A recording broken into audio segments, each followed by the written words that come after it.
ഇൻഫിനിക്സിൻ്റെ Infinix hot 40i എന്ന പുതിയൊരു smart phone ഇപ്പം ലോഞ്ച് ചെയ്തിട്ടുണ്ട്. ഈ ഒരു വീഡിയോയിൽ നമ്മൾ നോക്കാൻ പോകുന്നത് ഇൻഫിനിക്സ് ഹോട്ട് 40i എന്നുള്ള സ്മാർട്ട് ഫോണിനെ പറ്റിയിട്ടാണ്. വീഡിയോ തുടങ്ങുന്നതിന് മുമ്പ് പറയാനുള്ള ഒരു കാര്യം എന്താ വെച്ചാൽ, നിങ്ങൾ ടെക് വാർത്തകൾ ഫോളോ ചെയ്യാൻ താല്പര്യമുള്ളവരാണെന്നുണ്ടെങ്കിൽ നമ്മുടെ വാട്സപ്പ് ചാനലിലോ അല്ലാന്നുണ്ടെങ്കിൽ ടെലഗ്രാം ചാനലിലോ ജോയിൻ ചെയ്യാവുന്നതാണ്. താഴെ ഡിസ്ക്രിപ്ഷനിലും അതുപോലെ തന്നെ കമൻറ്റ് ബോക്സിലും നമ്മുടെ വാട്സപ്പ് ചാനലിൻ്റെയും അതുപോലെ തന്നെ ടെലഗ്രാം ചാനലിൻ്റെയൊക്കെ ലിങ്കും കാര്യങ്ങളൊക്കെ കൊടുക്കുന്നുണ്ട്. അവിടെ റെഗുലർ ആയിട്ടുള്ള ടെക് അപ്ഡേറ്റ്സും കാര്യങ്ങളൊക്കെ ലഭിക്കുന്നതായിരിക്കും. ആദ്യം നമ്മൾ ഫീച്ചേഴ്സും കാര്യങ്ങളൊക്കെ നോക്കുകയാണെന്നുണ്ടെങ്കിൽ ഡിസ്പ്ലേയുടെ കാര്യത്തിൽ 6.58 ഇഞ്ചിൻ്റെ HD+ ഡിസ്പ്ലേ ആണ് ഈ ഫോണിൽ വരുന്നത്. LCD പാനലാണ് ഇതിൽ ഉപയോഗിച്ചിരിക്കുന്നത്. ഫുൾ HD റെസൊല്യൂഷൻ വരുന്നില്ല. പക്ഷേ ഈ ഒരു സ്മാർട്ട് ഫോൺ 8400 രൂപ പ്രൈസ് റേഞ്ചിലാണ് വരുന്നത്. ആ ഒരു പ്രൈസ് റേഞ്ചിൽ HD റെസൊല്യൂഷൻ എന്നുള്ളത് ഓക്കെയാണ്.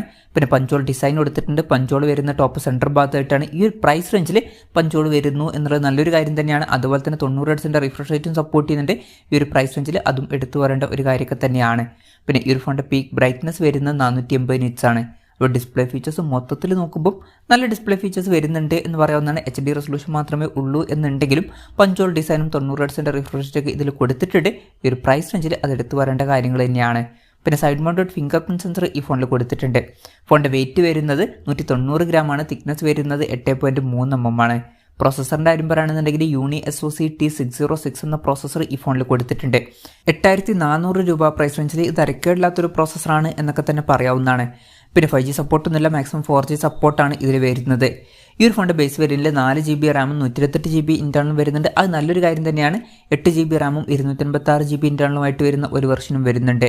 പിന്നെ LPDDR4Xൻ്റെ റാമും UFS 2.2 സ്റ്റോറേജ് ടൈപ്പും ഇതിൽ വരുന്നുണ്ട്. മെമ്മറി എക്സ്പാൻഡ് ചെയ്യണമെന്നുണ്ടെങ്കിൽ മെമ്മറി കാർഡ് സ്ലോട്ട് കൊടുത്തിട്ടുണ്ട്. 3.5 mm ഓഡിയോ ജാക്ക് ഈ ഫോണിൽ വരുന്നുണ്ട്. Android 13 ബേസ് ആയിട്ടുള്ള XOS സോഫ്റ്റ്വെയർ ആണ് ഈ ഫോണിൽ കൊടുത്തിരിക്കുന്നത്. ക്യാമറയുടെ കാര്യം പറയുകയാണെന്നുണ്ടെങ്കിൽ ഫോണിൻ്റെ പിന്നിൽ ഡ്യുവൽ ക്യാമറ സെറ്റപ്പാണ് വരുന്നത്. 50 MP മെയിൻ ക്യാമറ സെൻസർ ഈ ഫോണിൽ കൊടുത്തിട്ടുണ്ട്. പിന്നെ ഒരു AI ലെൻസും ഇതിൽ വരുന്നുണ്ട്. ഫ്രണ്ടിൽ 32 MP സെൽഫി ക്യാമറയാണ് കൊടുത്തിരിക്കുന്നത്. ബാറ്ററിയുടെ കാര്യത്തിൽ 5000 mAh ബാറ്ററിയാണ് വരുന്നത്. 18 വാട്ടിൻ്റെ ഫാസ്റ്റ് ചാർജ് സപ്പോർട്ട് ചെയ്യുന്നുണ്ട്. ഈ ഒരു പ്രൈസ് റേഞ്ചിൽ ഫാസ്റ്റ് ചാർജ് സപ്പോർട്ട് വരുന്നു എന്നുള്ളത് നല്ലൊരു കാര്യം തന്നെയാണ്. Type C ചാർജിംഗ് പോർട്ടും ഇതിൽ കൊടുത്തിട്ടുണ്ട്. അപ്പോൾ നല്ലൊരു ബാറ്ററി സെറ്റപ്പ് ഈ ഒരു പ്രൈസ് റേഞ്ചിൽ ഈ ഫോണിൽ വരുന്നുണ്ട് എന്നൊക്കെ തന്നെ പറയാവുന്നതാണ്. അപ്പം ഇതൊക്കെയാണ് ഫീച്ചേഴ്സിനെ പറ്റി പറയാനുള്ള കാര്യങ്ങൾ. പിന്നെ ഈ ഒരു സ്മാർട്ട് ഫോൺ ഇപ്പം ഇന്ത്യൻ മാർക്കറ്റിൽ ലോഞ്ച് ചെയ്തിട്ടില്ല. ഇപ്പോൾ സൗദി പോലുള്ള രാജ്യങ്ങളിലൊക്കെയാണ് ഈ സ്മാർട്ട് ഫോൺ ലോഞ്ച് ചെയ്തിരിക്കുന്നത്. സൗദിയിൽ ഈ ഫോൺ ലോഞ്ച് ചെയ്തിരിക്കുന്നത് ഏകദേശം 8400 രൂപ പ്രൈസ് റേഞ്ചിലാണ്. ആ ഒരു പ്രൈസ് റേഞ്ചിൽ ഈ പറഞ്ഞിട്ടുള്ള ഫീച്ചേഴ്സ് എങ്ങനെയുണ്ടെന്ന് വെച്ചാൽ അത്യാവശ്യം നല്ല ഫീച്ചേഴ്സ് ആണ് എന്ന് തന്നെ പറയാവുന്നതാണ്. ഇപ്പോൾ ഡിസ്പ്ലേയുടെ കാര്യത്തിൽ പഞ്ചോൾ ഡിസൈനും 90 Hz റിഫ്രഷ് റേറ്റ് ഒക്കെ വരുന്നുണ്ട്. അതുപോലെ തന്നെ സൈഡ് മൗണ്ടഡ് ഫിംഗർ പ്രിൻറ്റ് സെൻസറും 32 MP സെൽഫി ക്യാമറയും ഫാസ്റ്റ് ചാർജ് സപ്പോർട്ടും ഒക്കെ ഇതിൽ കൊടുത്തിട്ടുണ്ട്. ബാക്കി ഫീച്ചേഴ്സ് വലിയ തിരക്കേടില്ലാത്ത ഫീച്ചേഴ്സ് ആണ് എന്നും പറയാവുന്നതാണ്. അപ്പം ഈ ഒരു പ്രൈസ് റേഞ്ചിൽ മൊത്തത്തിൽ നോക്കുമ്പം ഈ ഫീച്ചേഴ്സ് അത്യാവശ്യം നല്ല ഫീച്ചേഴ്സ് ആയിട്ട് തന്നെ പറയാവുന്നതാണ്. ഇനി ഇന്ത്യൻ മാർക്കറ്റിൽ ഈ ഫോൺ ലോഞ്ച് ചെയ്യുമോ എന്ന് വെച്ചാൽ ചിലപ്പം ഇന്ത്യൻ മാർക്കറ്റിൽ ഈ ഫോൺ ലോഞ്ച് ചെയ്തേക്കാം. കൺഫർമേഷൻസ് ഒന്നുമില്ല. അതിനെ പറ്റിയിട്ടുള്ള ന്യൂസുകളൊക്കെ വരുമ്പം അതിനെ പറ്റിയിട്ടുള്ള വീഡിയോസൊക്കെ നമ്മൾ ചെയ്യുന്നതായിരിക്കും. അപ്പം അതുപോലുള്ള വീഡിയോസ് കാണാൻ താല്പര്യമുണ്ടെന്നുണ്ടെങ്കിൽ ഈ ചാനലും സബ്സ്ക്രൈബ് ചെയ്യാവുന്നതാണ്. പിന്നെ ഇന്ത്യയിൽ ഈ ഫോൺ ചിലപ്പം ഒരു 8000-8500 രൂപ പ്രൈസ് റേഞ്ചിലായിട്ട് തന്നെ ലോഞ്ച് ചെയ്തേക്കാം. കൺഫർമേഷൻസ് ഇല്ല, ജസ്റ്റ് നമ്മുടെ എക്സ്പെക്ടേഷൻ പറഞ്ഞു എന്നേ ഉള്ളൂ.